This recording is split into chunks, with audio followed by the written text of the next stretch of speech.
What is it like being a USC student during the pandemic? Well, it's the same as being any other student during the pandemic.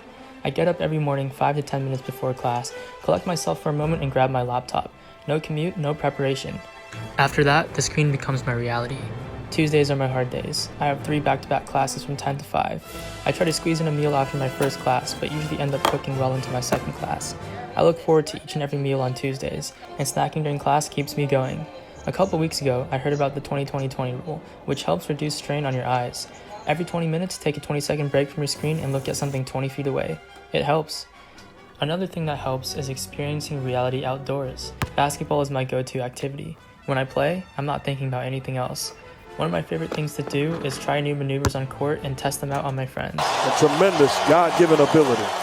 Sometimes I like to bike around my neighborhood too. At the end of the day, it's not so bad.